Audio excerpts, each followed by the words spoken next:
मेहनत का फल। एक हीरापुर नाम का गांव था।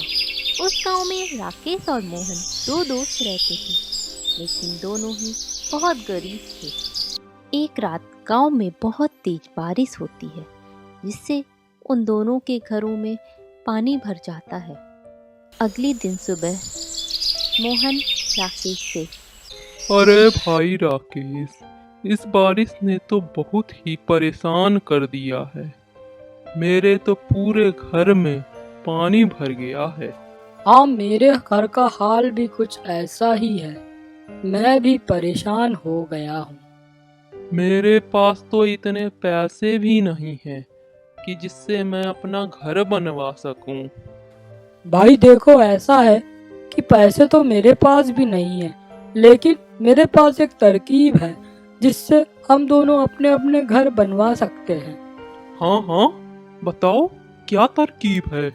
क्यों ना हम दोनों कुछ पैसे जोड़कर जमीन खरीदते हैं और फिर उसमें खेती करते हैं, और जो फसल होगी उसे बेचकर हम अच्छा धन कमा पाएंगे और उससे अपने अपने घर बनवा पाएंगे।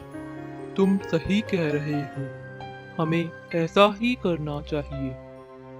फिर दोनों मिलकर 1 बीघा जमीन खरीदते हैं। भाई मोहन, मुझे तो खेती के लिए ये जमीन अच्छी लग रही है। तुम्हारा इस बारे में क्या विचार है? हाँ भाई, मुझे भी यह जमीन पसंद है। राकेश तो बहुत मेहनती था। वो दिन रात खेतों में काम करता रहता था, लेकिन मोहन वो बहुत धार्मिक था। वो बस हमेशा पूजा पाठ करता रहता था और बस भगवान से उसकी अच्छी फसल होने की प्रार्थना करता रहता था। हे भगवान, मुझ पर अपनी कृपा रखना, मेरी अच्छी फसल पैदा करना। ऐसे ही कुछ समय बीतता है और उनके खेतों में अच्छी फसल होती है, जिसे बेचकर वो अच्छा धन कमाते हैं।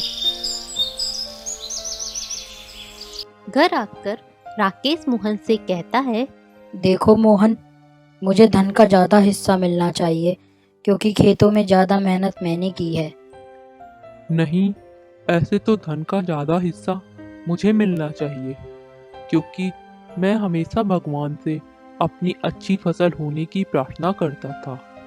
और तुम ही बताओ, भला भगवान की इच्छा के बिना कुछ हो सकता है क्या? तो धन का ज्यादा हिस्सा मुझे ही मिलना चाहिए। नहीं, मुझे मिलना चाहिए। अरे नहीं, धन का ज्यादा हिस्सा तो मुझे ही मिलना चाहिए। चलो मुखिया जी के पास चलते हैं, वही हमें बताएंगे कि किसे ज्यादा हिस्सा मिलना चाहिए। हाँ हाँ, चलो चलते हैं। फिर दोनों गांव के मुखिया जी के पास जाते हैं और उन्हें पूरी बात बताते हैं। दोनों की बात सुनकर मुखिया जी बोले, ठीक है बच्चों, मैंने तुम दोनों की बातें सुनी। अब एक काम करो, ये लो चावल की एक एक बोरी, इसमें कंकड़ मिले हुए हैं।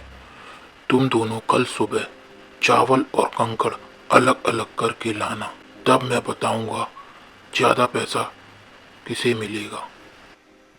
फिर दोनों अपनी अपनी बोरी लेकर वहां से चले जाते हैं।